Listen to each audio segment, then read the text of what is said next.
Hello, everyone. This is Megan from Catalyst. I want to thank you for dialing into Catalyst and Game Theory's webinar today titled Search Engine to Store. We're going to give some of the other attendees just another minute to dial in and get settled. So sit tight and stay tuned. We will be starting in just another minute. Thank you.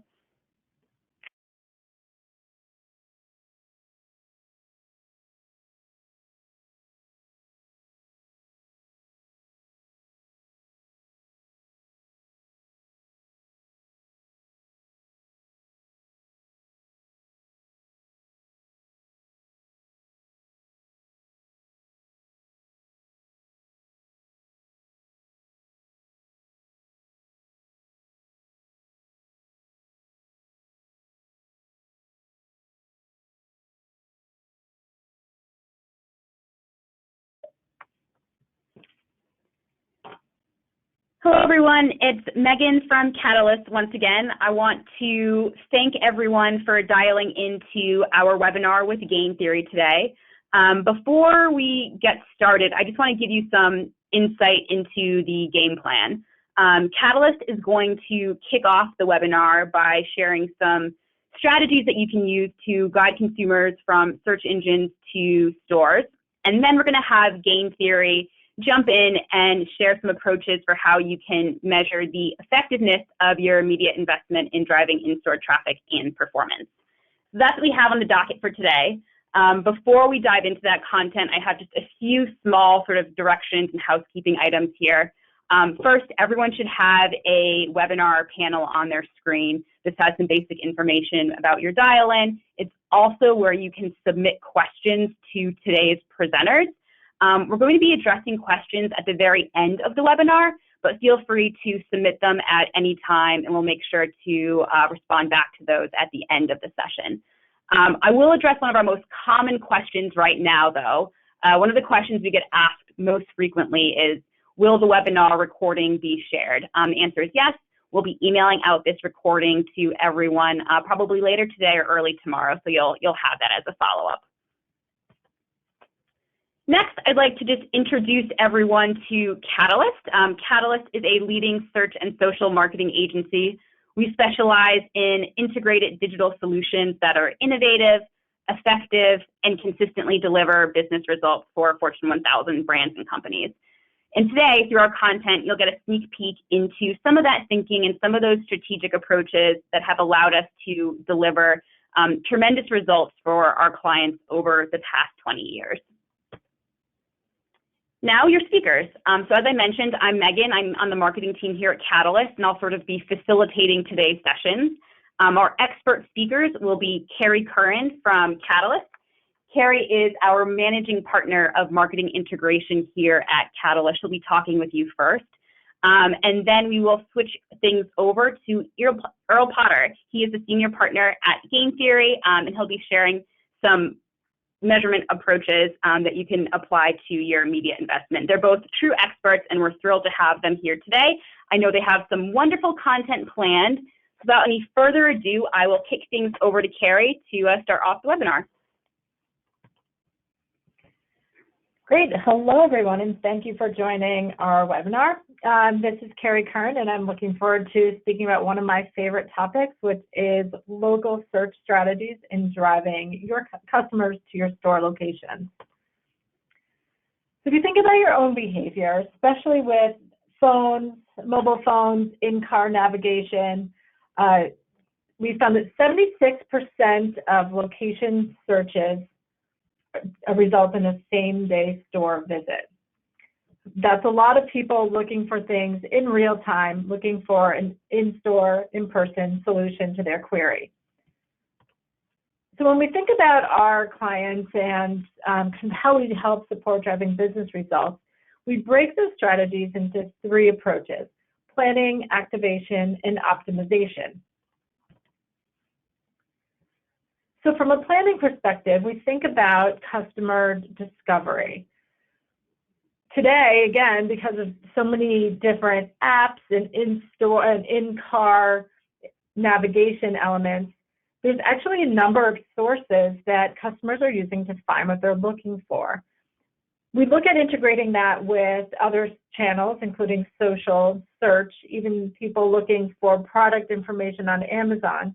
So we try to create a holistic solution for helping clients, customers identify the brands or the products that are going to provide the solution to their query.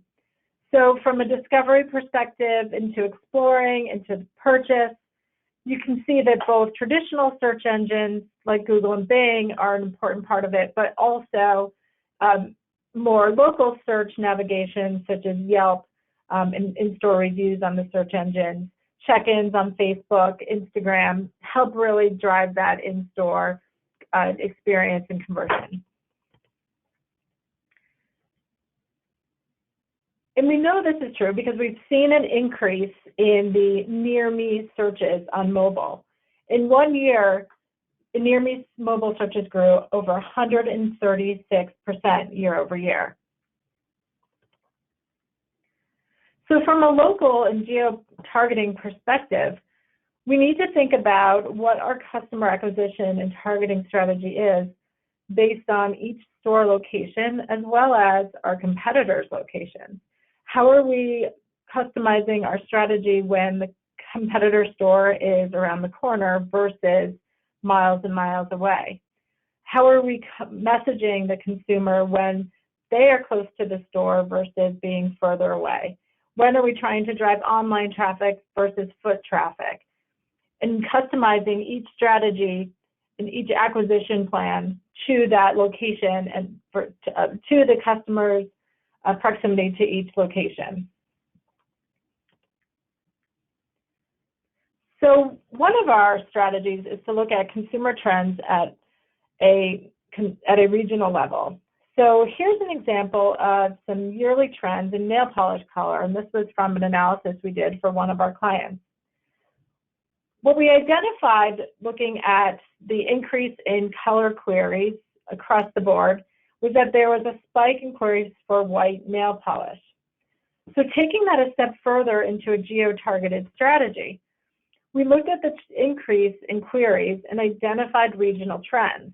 So you can see in this slide that in certain parts of the country, there is a significant increase in queries for white nail polish.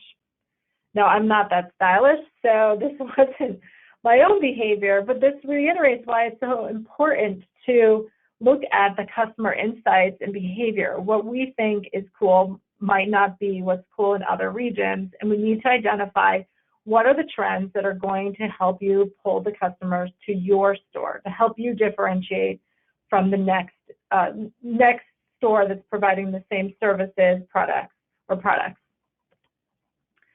So in this example, we were able to use this data to help our clients change how they were targeting the customers in store, as well as integrate that into our online strategy. So we looked at the intent trends and looked at how we could help our clients draw more searches, more of the customers searching for those colors. We helped identify opportunities for pulling that into the search strategies, making sure we were calling out the colors, the store locations, but also we helped the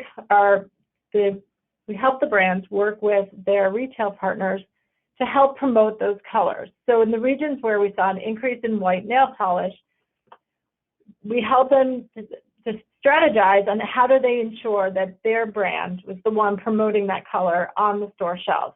Their brand was the one making sure that when people walked into that retailer that sold their nail polish, saw their brand with the white nail polish in a highly prominent location.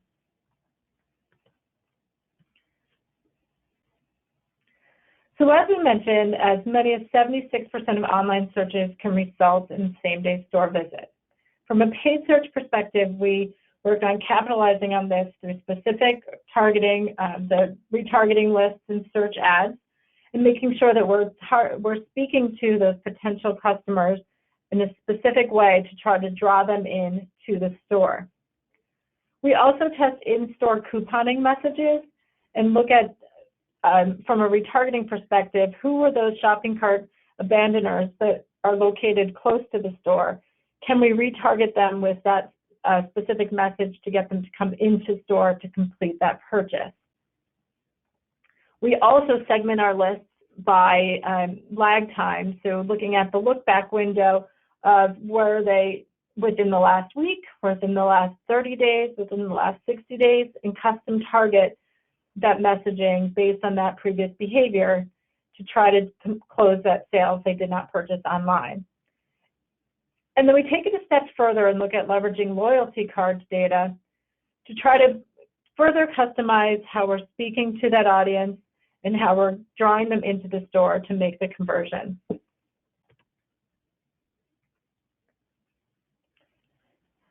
So when you think about your own behavior and when you're searching on your desktop versus mobile, we need to think about consumer behavior and how we're speaking to that consumer in our ad copy and messaging. So with the mobile shopper, for example, we are making the assumption that they're closer to purchase. So how are we speaking to them with our call to action? So we test more copy like in store and pick up today to really draw them in to make that conversion. With a desktop shopper, we typically see that they're a little bit higher in the funnel and in the research phase. But we want them to know that if they are making the purchase online, that there's still the opportunity to come in store. So we test copy like easy in-store returns, again, to help make that conversion happen, whether they're online or planning to go to the store.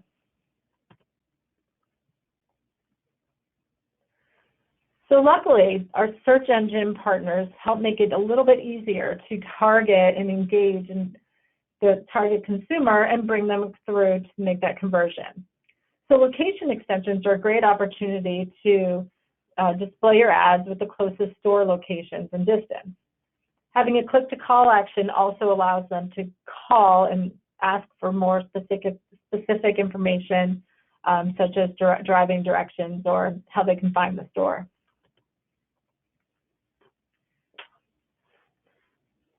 Bing has also made a great investment in improving how they're helping drive customers to make in-store conversions.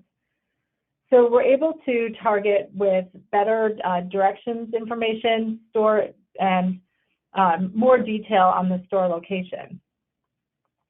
They're working on a store visit measurement option, so we'll be able to better track and also measure what, similar to how we measure what Google is offering.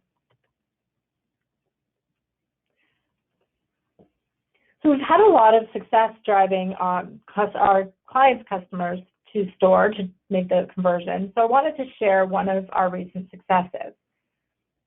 So we recently onboarded a new client and restructured the campaign to create a brand plus location ad group with modifiers to target all searchers within 10 miles of a store location, driving those searchers to location-specific landing pages. We leverage local search to increase the store locator page and in-store visitation and segmenting the high-volume local markets into their own ad groups with very location-specific copy. This is hugely successful. In just 3 months, we saw an increase in clicks of 32%, a store visit increase of 60%, and a store visits to click CVR rate increased by 137%. So with a truly integrated and holistic approach to targeting that searcher that within a specific region of each location, we can truly drive those in-store visits. But we know many brands don't have their own store locations. There's still a lot of opportunity to help the searcher find your products, even if you're selling at a partner retailer. So affiliate extensions are a great opportunity to help that searcher find your products at one of your retail partners. We're able to leverage retailer location to provide that searcher with the location of the retailer closest to where they are. We again had great success for a different client that is a Fortune 500 manufacturer that does not have their own stores. We helped them geo-target campaigns with location-based ad copy that dynamically updated with the searcher's city location. But one of the more strategic approaches we took as well, we selected and prioritized the retailer based on the client's in-store conversion data.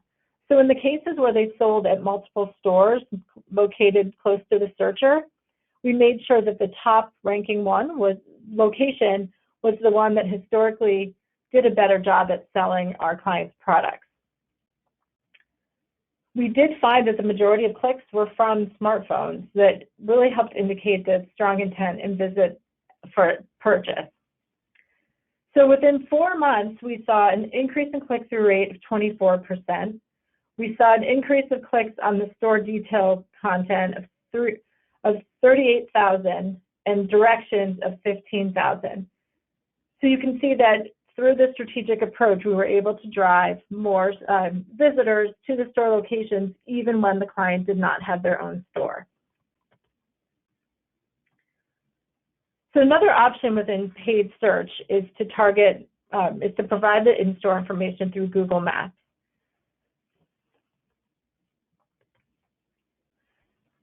We also incorporate local inventory ads when we're able to pull in this feed data. This helps the searchers know when they can find a product in store versus ordering it online. We've also tested and found success with the Gmail-sponsored promotions. This is especially helpful with cart abandoners, so we can send them messaging that helps drive to store to complete the conversion.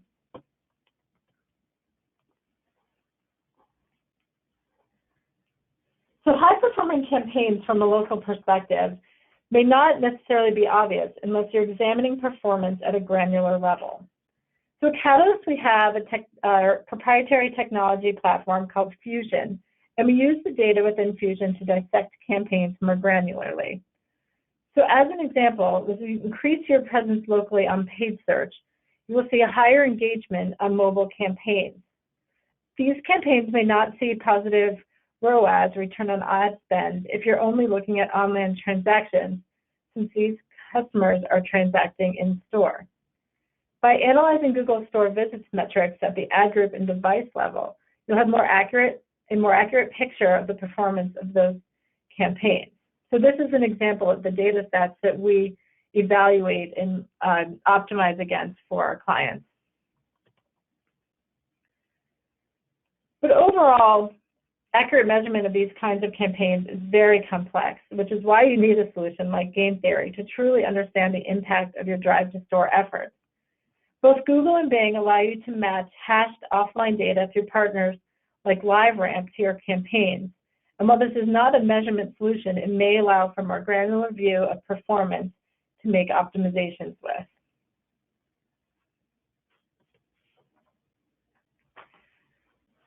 Wonderful. I think that about wraps up Carrie's section. Thank you so much, Carrie. It's clear that there are a ton of interesting and innovative ways to use search and digital to drive consumers to store. But I think the question is, how do you measure the success and the effectiveness of some of those tactics and investment? So I'm going to turn it over to Earl at Game Theory to sort of walk us through that piece of the conversation. But before I do that, I want to quickly plug our next webinar. You'll have seen that a lot of the tactics Carrie discussed are very page search specific, but we're going to be having another webinar in July that looks at the SEO piece in a little bit more detail. So mark your calendars for that, and the registration link is available on the Catalyst site. But now I will turn it over to Earl. We're going to make him the presenter.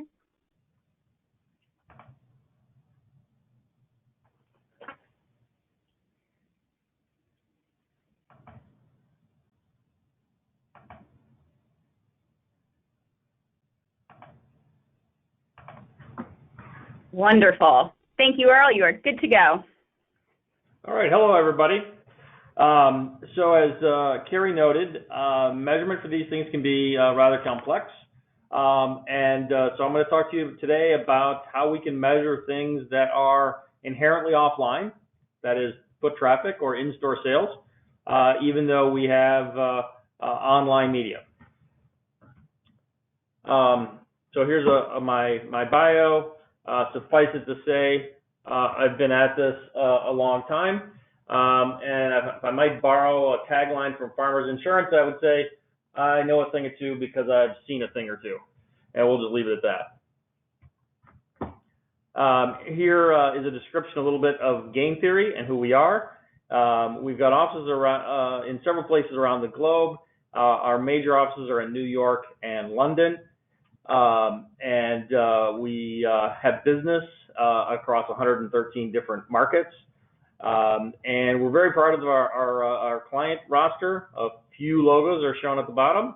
And importantly, we're also very proud of our retention rate. We've been in business since the middle of 2015. And I think we've done a very good job of keeping our clients year over year because not only are we a marketing consultancy, but we consider ourselves a high-touch marketing consultancy. And what that really means is we're not really in the business of throwing PowerPoint decks over the fence, but rather trying to generate insights, working with the organization, doing what's necessary to make decisions via data and insights and models, and do that on an ongoing basis. So we're very proud of that retention rate, and we think that's one of the primary reasons. So with that, let's dive into the challenge. How do we measure the effectiveness of digital marketing efforts against something like foot traffic? So it's very much in vogue these days to talk about customers and all of their touch points. And the reality is this is a very complex problem, not an entirely intractable one, but definitely complex. So a household, as we all know, has multiple people in it, and those multiple people have multiple devices. And the maroon-colored arrows is the indicator that, yes, there are folks who create device graphs, which allow you to try to tie together devices for a particular person. But then, of course, across every one of those devices, you are presented with stimuli, advertising, and across every one of those devices, you can actually take steps, have behaviors such as putting things into carts or doing store locators or any number of other things. And then ultimately, as the focus of this webinar is about foot traffic, that's obviously inherently offline. So as noted by Carrie, you can upload a first-party data set into something like LiveRamp and attempt to connect all of this together. And if you do that, then you can do a variety of analyses to look at performance. Now, I submit, though, that this complexity is high, the timeliness is low, and if you're looking at foot traffic, you're probably dealing with retailers, and timing is everything. And so, we believe this problem is solved in a different way. And by the way, I haven't mentioned the walled gardens. And of course, the walled gardens pose a unique problem in that all those connections that I showed on a previous slide are broken when your media is behind the wall. So the problem becomes even harder in that case. So as we looked at this problem, we at Game Theory, we operate in all three spaces that I show here on this slide. You can think of media mix models. You're probably all familiar with those. They tend to be very strategic. They tend to be very good at allowing a company to establish budget and allocation of that budget across channels. And it's typically done maybe annually, a couple times a year. It has a couple years worth of data. On the other extreme, on the right, there's digital attribution, which is the exercise of taking all those linkages that I showed earlier and arriving at performance. This works particularly well if your conversion is an online transaction. And in that case, you do your very best to connect all those links, and you can arrive at the attribution of each individual media tactic to the final measure, in that case, online sales. we found that there was a white space between these two types of models, and that's why we developed Sensor. Sensor attempts to capture a broad range of media channels to include both online and offline, but importantly, it also looks at offline conversions, so whether it's sales or foot traffic. And so that it fills what we think is a large gap in the analytics space. And so, as I noted, Sensor is granular on the media side. It's useful for tactical decision making. So unlike MMM, which tends to be very strategic and looking at channel level, Sensor is more like a digital attribution solution in that it allows you to look at things very tactically and granularly. It also has the flexibility to handle online and offline sales or traffic, and you can look at that regionally or divisionally or whatever the dimension that makes the most sense. And essentially, Sensor takes advantage of the natural variation in media exposure that occurs geographically and across time. And you then build a model where your dependent variable, whether it's traffic or sales or whatever the case may be, similarly varies across time and space across zip codes. Zip codes is a convenient geographical measure. It's not, there's nothing magic about that, but it does provide us lots of data points so that we can be both timely and sensitive, as well as tactically granular in our results. And so that is, you can think of Sensor as a very similar to a media mix model in terms of its formulation, but you can think of it more like a digital attribution in terms of its granularity and usefulness in making tactical media optimization decisions. So this summarizes the benefits. I probably covered these. Does not necessitate user level data. So those walled gardens, they don't have to worry. We're not asking for user level data. We don't have to get all of those links right. It is sensitive to near-term conditions, meaning it's timely. We're able to do this on it's not like a typical media mix where it's months after the fact that you deliver the results. In one of our clients, we actually refresh this model every 2 weeks and deliver results that are only 2 weeks in arrears relative to the closing of the sales window. It's inclusive of both online and offline conversions. It's got a great deal of granularity to make tactical decisions about your media, and it captures both online and offline media, and I'll show you a chart to that effect later. And as I said, it's timely. So what kind of questions can be addressed by Sensor? Whatever the question may be, it's important to note that Sensor, like a media mix model, gives you two primary outputs, both effectiveness and efficiency. Effectiveness means, what am I getting incrementally, whether it's traffic or sales, what am I getting incrementally as I put additional impressions on the street? And then similarly, efficiency is, what am I getting incrementally in terms of sales or traffic relative to the money I spend? So these two things, while they're related, they do not actually have to move in the same direction. You can have media that is effective but very costly, and so it can have a low efficiency. You can have high effectiveness and low efficiency, and vice versa. But what kind of questions do we address? Here's just a few. Which TV networks are over or under invested? Which digital sites lead to the largest incremental revenue? What geographies respond best to out-of-home investment? Which messages are leading to in-store versus online sales? And that one would be particularly important in the case of search.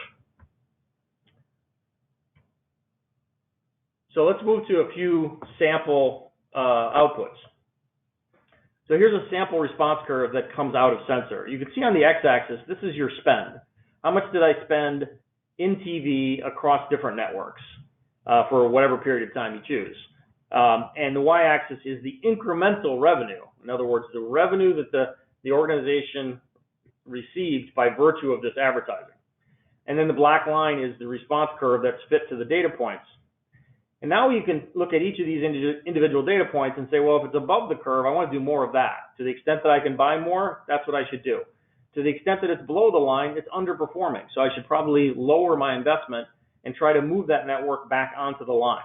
Now, there's lots of constraints understood in TV, but nonetheless, it is this type of effort, if done over and over and over again, you slowly raise that response curve, which is ultimately what you want to do. If you raise the response curve, that means you're getting more incremental revenue for your investment. And that only happens if you take things from the bottom away and put more investment on the things above the curve. Another slice of the data is to look at a particular channel, in this case search, and look at it across time. So as I noted, the difference between sensor and media mix is that it is sensitive to near-term events. And what I mean by that is you can actually look at the performance of a channel in a particular month. It's not a weighted average of 24 months. It's actually the results for that particular month. So you can see in this example that the spend and incremental revenue vary quite a bit month to month. And this is for a retailer, so it's not surprising that the spend would go up in October, November, and December. But interestingly, the incremental revenue is significantly higher in November than it is in either October and December. And the ROAS moves accordingly. And then here's another slice of a sensor run. And that, in this case, we're looking at a particular campaign. So we're only focused on the incremental revenue caused by the media associated with one campaign. And we want to look at the performance across all of the different channels that were in the campaign. And again, you can see a similar format. It's spend and revenue, and then overlaid with the return on ad spend. And so again, this is a way to start not only optimizing within channel, but you can also start optimizing across channels as you move through a campaign. And if your campaign continues for a fair bit of time, then you can use this tool to make in-campaign adjustments to your investment. Okay, so what does it take to get started with sensors? So the need here is that you're looking to link your investments, broadly all of your media investments, particularly your digital investments, to things that occur offline. If that's something that's of interest, then sensor may be a good way to go. Further, you want to understand the tactics of all of that investment. So it's not just that I want to know that TV is working a little bit better or a little bit worse than display, but rather I want to know what publishers, display publishers, are working better, what messages on TV are working better. All this level of tactical granularity are the kinds of decisions that your media agency are making all the time on your behalf. And this provides them the quantitative, objective measure for making those decisions, even when your conversion is offline. So you also, of course, have to have data, and you don't have to own the data yourself. CPG organizations, you have access to your Nielsen or your IRI contract. They can be the supplier of the dependent variable in this case. It can come from your CRM file, etc. Your media data is likely to come from your media agency. This is a fairly significant amount of data in that it's both at a daily level potentially, and it's also at a geographically granular level like zip code. But nonetheless, it certainly can come from your media agency. And then lastly, this is a marathon, not a sprint. Making changes every couple of weeks or every month, whatever the case may be for you, will make incremental improvements, but you have to keep doing that. You have to do this over and over again. So we view this as a machine. It's a well-oiled machine in some cases, where with the partnership of your media agency, we can use a lather, rinse, repeat approach. You put media on the street, you measure it, you find out what's working, what's not working, you adapt your media plan, and then you continue with that machinery over and over and over again. And as you do that, the response curve will rise, as I noted earlier. And so that is the commitment that one has to make in order to bring this to life. And then lastly, the sunburst on the bottom just highlights the variety of channels that we've included in Sensor up to this point. And so it covers a wide range of channels, and there's the list can grow, and the model allows for a different level of granularity for each of these channels, and the model would likely be bespoke. We'll start from kind of the same framework for any client, but it will be bespoke for you as kind of your unique situation. And so that concludes my slides, and so I think it's time to open it up for Q&A. Yes, definitely. Thank you, Earl. I think both you and Carrie have sparked some ideas in the audience. We've had a few questions come in.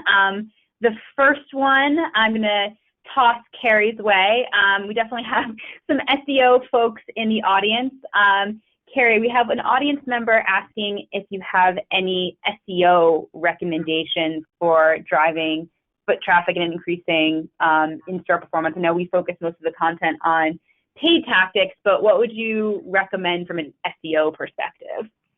Sure, thanks, Megan. So when we're looking at all of the search data and building that holistic strategy, it is important to look at some of the same the keywords that are driving the in-store conversions, whether it's the click-throughs to directions or store landing pages. So we want to make sure we're integrating the search data and pulling some of those top performing keywords into our organic search strategy. We also want to make sure we're applying SEO best practices to the store landing pages in any store locator directories such as Yelp. So we'll be talking more about that at our webinar next month, and I think you're going to send the information out to everyone. Yes. To the audience member who asked that question, you'll be getting an email with some information about that webinar that's more focused on some innovative SEO tactics. Now a question for Earl. We have an audience member asking, how do you acquire that media data you were talking about, especially at the granular and geo level? How do you get your hands on that? Yeah, that's a good question, and it's certainly the one that our clients are always asking, kind of first and foremost. So as I noted briefly, your media agency has access to most of it, but to put a finer point on that, your digital media is served by an ad server. The ad server actually knows where that ad was placed geographically, and so on the digital side, this comes out pretty straightforwardly from your log files from your ad server. That applies to search as well, of course. In the case of your offline, you have to be a little more creative. On the TV and radio, there are several vendors, places like Nielsen and RentTrack, and there are others who can provide you that kind of data for that offline media. In the case of out of home, we're working with Clear Channel, and they are able to provide that data, not only where the board is located, but importantly, where that impression goes home to, so where people live. So they might see the board in one place, but then where they actually live is important. That's the zip code in which they would provide us the data. So there's a variety of means by which we collect this data, but in any case, your agency is going to be kind of a critical partner in bringing this all together. Great, wonderful. Well, I think that about wraps up today's session. I want to thank Earl and the amazing team at Game Theory for joining us today and guiding us through their approach to media measurement. Thank you, Carrie, for sharing those wonderful search activations. And thank you, everyone who dialed in. We hope you're leaving today with some new ideas for how you can maximize and measure the impact of your digital marketing efforts on in-store performance. Thank you again, and we will all talk soon. Goodbye.